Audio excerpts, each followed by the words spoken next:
과학자들이 발견한 기록에 의하면 바벨론은 수많은 진귀한 물품들이 있는데 온 세상에서 상인들이 몰려와서 바벨론으로부터 물건을 공급받아서 무역을 하는 중심지였다고 합니다. 요한계시록에 나와 있는 음녀 바벨론을 설명하는 내용과 비슷합니다. 그리고 또 바벨론은 건축에 아주 탁월한 도시였다고 합니다. 바벨론은 인류 최초의 건축물인 그 바벨탑, 신할 땅에 건설되었죠. 그런데 이 신할 땅에 바벨론이 세워졌습니다. 그 바벨론은 이 바벨탑의 기술이 전수되어서 인류에서 가장 뛰어난 건축 기술을 가지고 있었을 것입니다. 역청과 구운 벽돌을 써서 건축한 그 기술이 아주 뛰어난 도시였죠. 그 도시는 어마어마하고 굉장히 웅장하고 화려한 건물들이 가득했던 그런 도시였다고 합니다. 알렉산더가 바벨론을 정복하고 그 왕궁으로 들어섰을 때 그리스 군사들이 이 바벨론의 이 도시를 보고 눈이 휘둥그레졌다는 그런 기록이 있습니다. 이렇게 바벨론은 이렇게 이 세상의 중심에서 화려하고 웅장하게 이 세상을 리더하는 그런 아주 힘 있는 도시로 강국으로 일어섰습니다. 인류의 역사는 전쟁사입니다. 사람들은 좋은 것, 잘 나가는 것, 그러면 남의 것이라도 빼앗으려는 그런 탐욕과 악이 있습니다. 그러니 인간이 악을 살면서 이 안으로는 이 흉년, 그리고 재난이 끊이질 않죠. 위험이 끊이질 않습니다. 그리고 또 밖으로는 전쟁의 위험이 있어요. 이 탐욕스러운 인간이 사는 세상은 이렇게 안팎으로 위험한 위험이 끊이질 않습니다. 이 생존입니다. 이게 우리 삶이 전쟁이다, 전쟁터다, 그렇죠. 그러니까 형태만 다를 뿐 우리 사는 모든 인생이 이렇게 전쟁터입니다. 이거는 예나 지금이나 어쩔 수가 없는 환경입니다. 그러니 이 사람들은, 이 민중들은 자기를 지켜줄 아주 강하고 탁월한 왕을 세워놓는 것입니다. 뛰어나고 능력있고 탁월하고 강력한 통치력으로 이 왕은 민중을 다스립니다. 그럼 이 나라는 강성한 제국이 되어지는 것입니다. 그 왕은 전쟁에 능해야 합니다. 전쟁을 잘 할 수 있어야 돼요. 그리고 아주 유능해야 되고 민생도 살필 줄 아는 왕이어야 합니다. 그러니 왕은 나약하면 안 되는 것입니다. 강해야 합니다. 왕은 나약해도 안 되고 강해야만 하고 또 카리스마도 있어야 합니다. 세상 왕은 그렇습니다. 그리고 세상 통치는 그렇게 갑니다. 그러나 하나님의 나라는 그렇지 않습니다. 하나님의 나라에서는 예수님의 리더십을 우리에게 샘플로 보여주셨죠. 민중들은 스스로 위험으로부터 생명을 지키고 또 안전하고 평안하게 잘 살기 위해서 그래서 왕을 세우는 것입니다. 세상 나라는 그렇게 만들어집니다. 그러니 이 세상 나라의 목적은 무엇일까요? 평안하고 안정된 생활이겠죠. 이게 가장 큰 것입니다. 잘 먹고 잘 사는 것. 그래서 힘, 강력한 권세, 왕, 탁월한 능력, 이런 것은 세상에서 키워드예요. 세상의 키워드.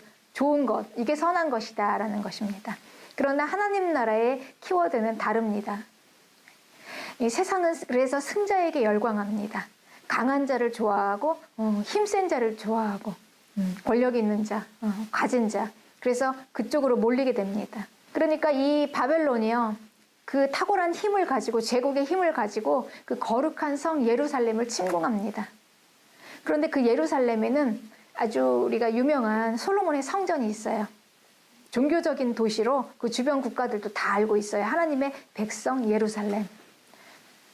그런데 그 예루살렘 안에 있는 이 솔로몬의 성전에서요. 이 성물들, 금 그릇들, 이런 보물들을 다 가져다가 이 바벨론으로 가져갑니다. 그리고 자기 신의 신전에 두었습니다. 이거는 믿을 수도 없는 일이에요. 이해할 수도 없는 일이에요. 이런 일이 일어난 것입니다. 종교적인 거룩한 도시 예루살렘에서 행한 이 모든 일들은 그 당시에 주변 국가에게 빅뉴스가 되었어요. 떠들썩했습니다. 어찌 이런 일이 있을 수가 있는가. 세상 속에서 바벨론의 위상은 높아지고 여호와 하나님은 이제 무시를 당하는 것입니다. 그리고 이스라엘은 이제 회의가 들겠죠. 과연 우리의 믿음이 옳은가? 우리가 믿는 우리의 하나님 여호와, 그분은 정말 살아계시나? 우리를 지켜주시는 하나님이신가? 이제 이런 생각들이 있겠죠. 이 악의 근원지인 바벨론이 거룩한 성 예루살렘을 이긴 것일까요? 이것을 어떻게 해석해야 합니까? 하나님은 왜 그러셨을까요? 그러나 우리는 일부만 보고 섣불리 판단할 수 없습니다. 끝까지 가봐야 합니다. 우리의 모든 인생사는요, 그래서 영원까지 가봐야지 결론이 나오는 것입니다. 창조주 하나님은 인간의 역사 속에서 하나님의 나라를 만드셨습니다. 그리고 누구를 선택하셨냐? 그들이 이스라엘입니다. 이스라엘은 하나님의 백성으로 선택받은 하나님의 백성이었습니다. 그들에게는 여호와라는 이름으로 자신을 하나님께서 알리시고 또 그 이스라엘을 통해서 온 세상에 하나님의 나라와 그 여호와 그분을 알리기를 원하셨습니다.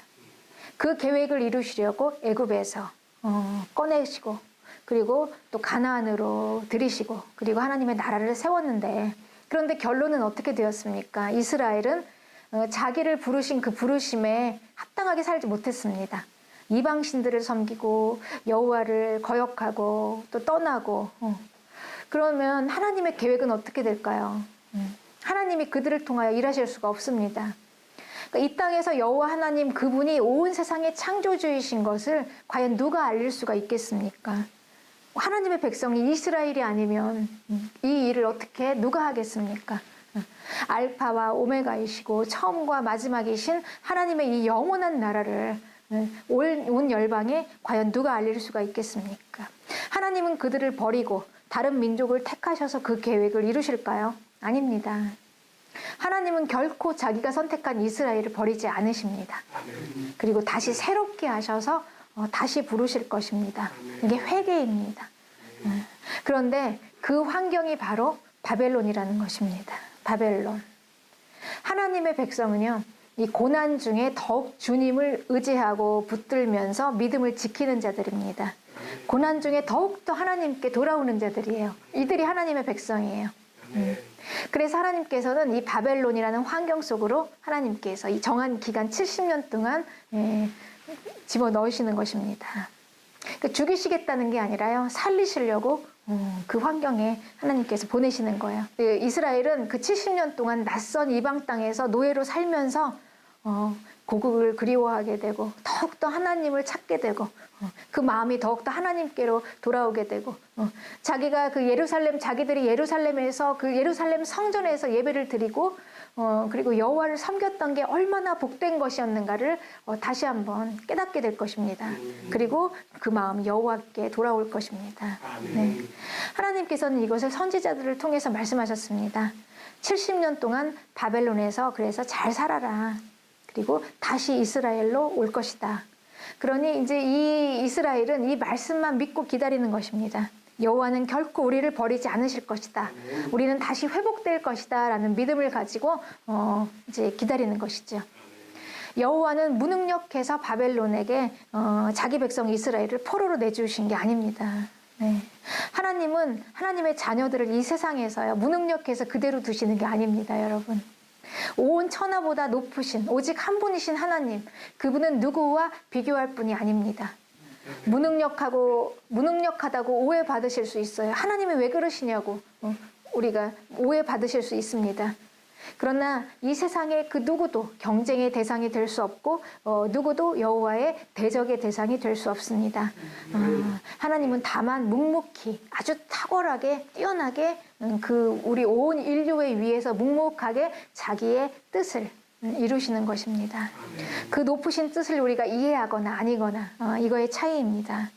이것이 바로 여호와 하나님의 탁월하심입니다.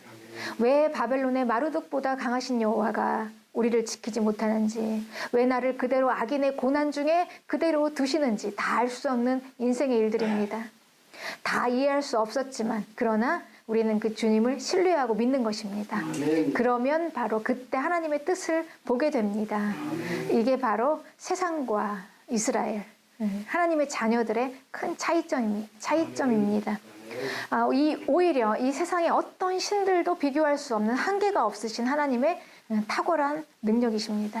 네.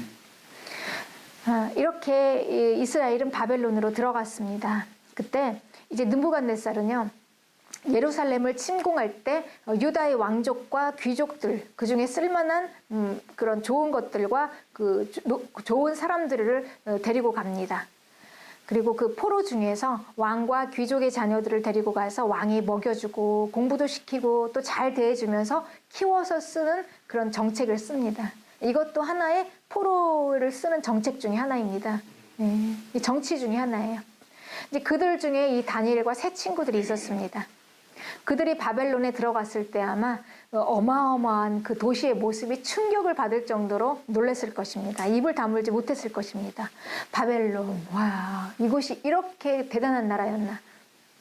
게다가 왕궁, 왕궁도 바벨론의 이 왕궁이요. 이것도 뭐 대단합니다. 이 화려하고 진귀하고 아름다운 것들로 가득 차 있고 말로 표현할 수 없는 이 환경 속에서 우리가 포로로 잡혀왔는데 그래도 운이 좋다. 왕의 은혜를 받고 살 수 있다. 마음이 잠깐 빼앗길 수도 있을 것입니다. 유다는 망했고 그리고 자기 왕도 망했고 부모 형제 집도 다 없어졌는데 이제 포로에게는 마치 로또 복권을 당첨한 것과 같은 이런 아주 기회죠. 좋은 기회입니다. 그냥 눈 한번 딱 감고 이 바벨론의 신에게 절하면 아무리 포로라도 앞날이 탄탄하게 보장되는 그런 환경입니다. 그런데 하나님의 백성은요, 그렇지가 않습니다. 하나님의 백성은요, 고난 중에서 회개하고 더욱 주님을 의지하면서 돌아오는 자들이에요. 그들은 바벨론이라는 이국 땅에서 이방인으로 살면서 더욱 이스라엘 민족성을 지키려고 했을 것입니다. 하나님의 백성이니까요.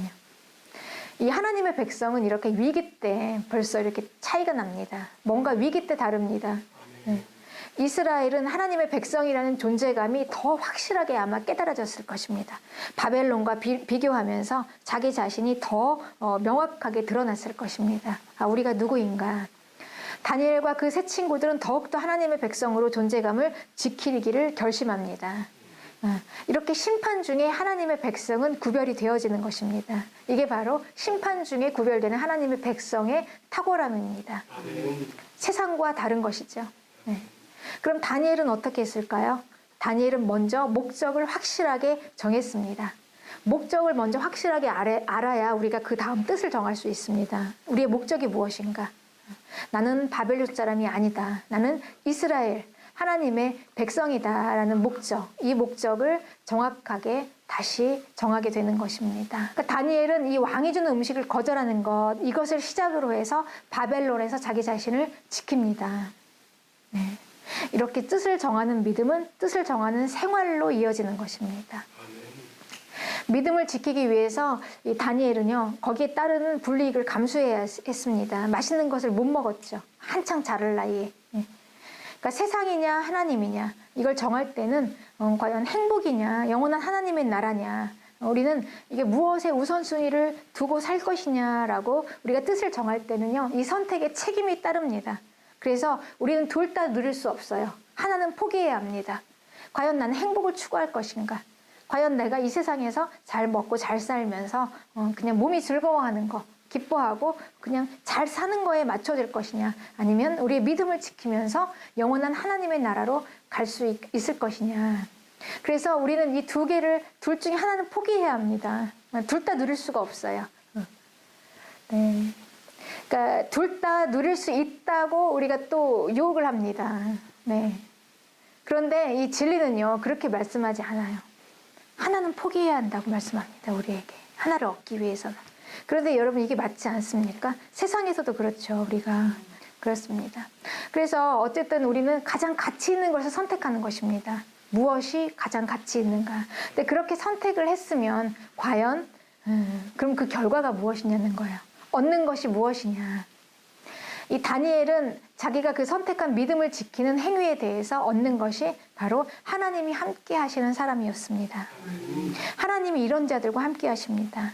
그런데 여러분, 하나님이 함께 하시는 거, 이게 가장 큰 능력인 것을 믿습니까?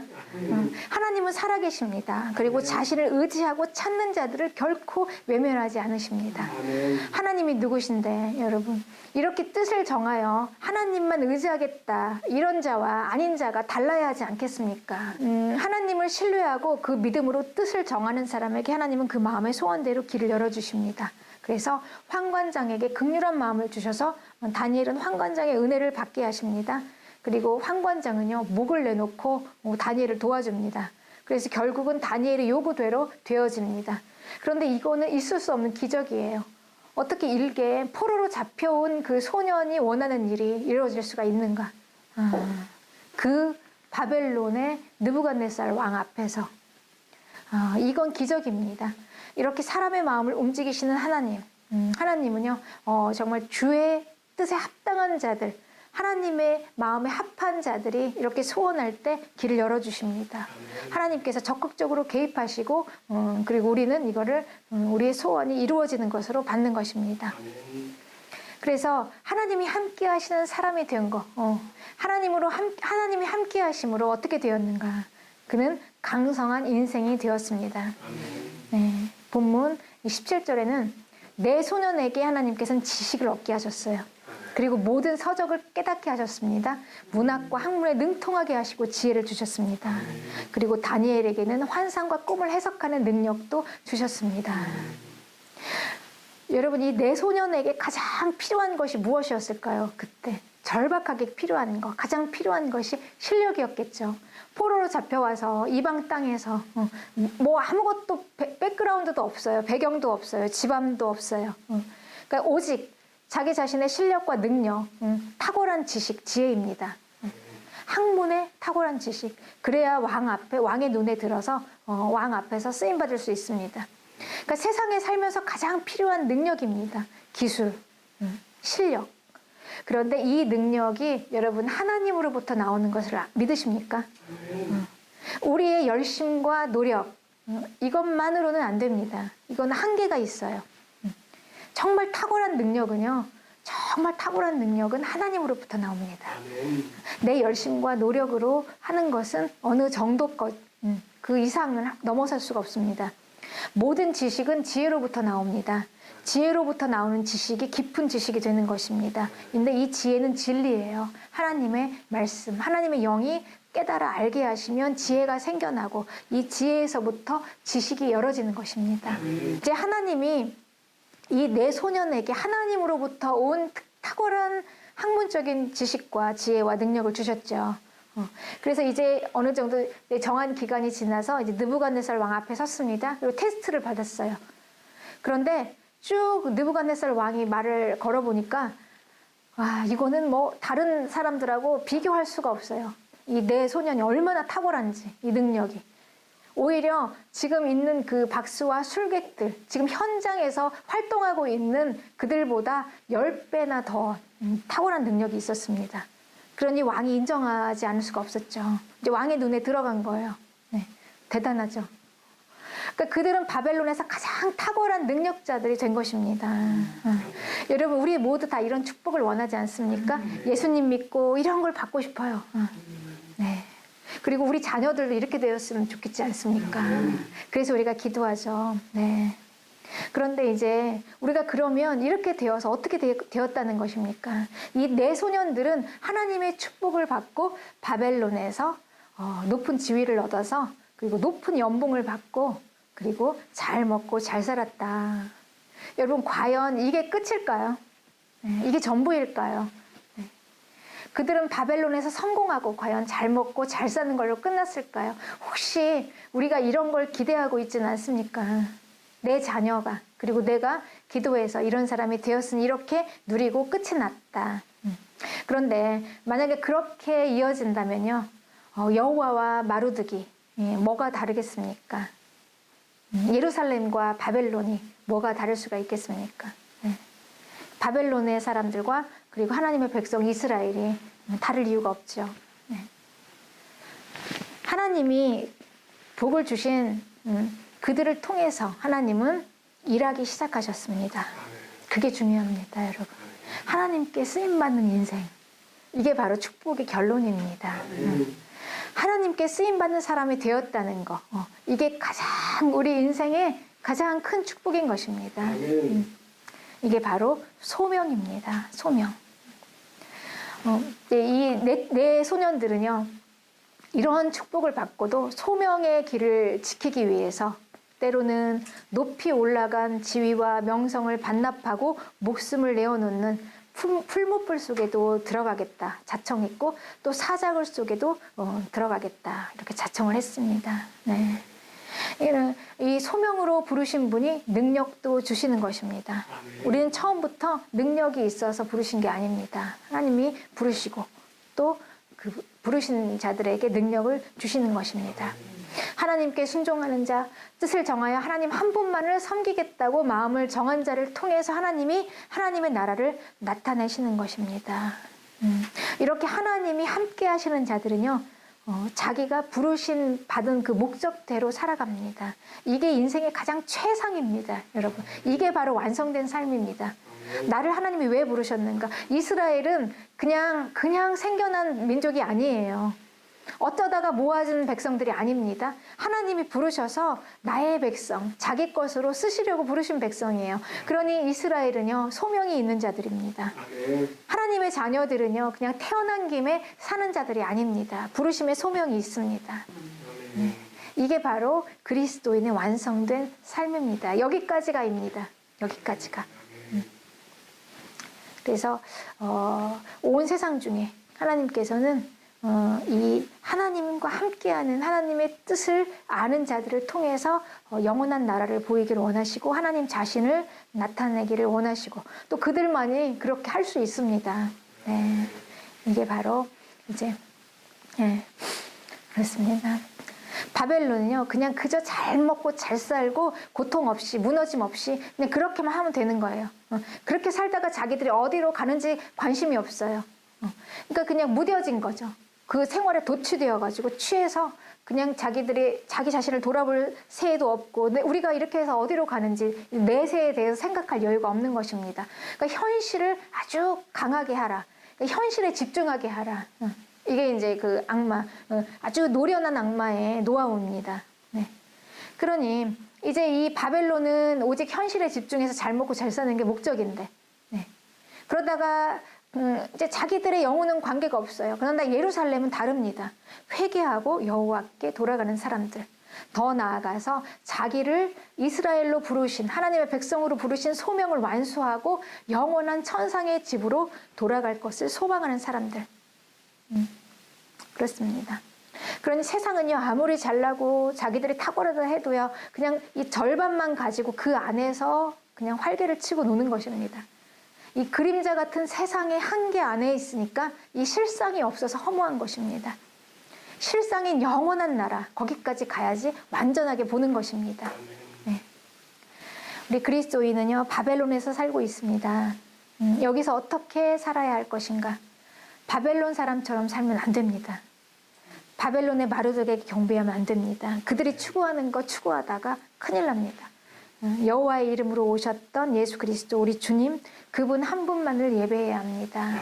뜻을 정하여 생활을 정하여 그렇게 하나님께 나가기를 몸부림치는 여러분들을 통해서 하나님의 나라가 온 세상에 충만해지기를 기대하며 축복합니다. 아멘.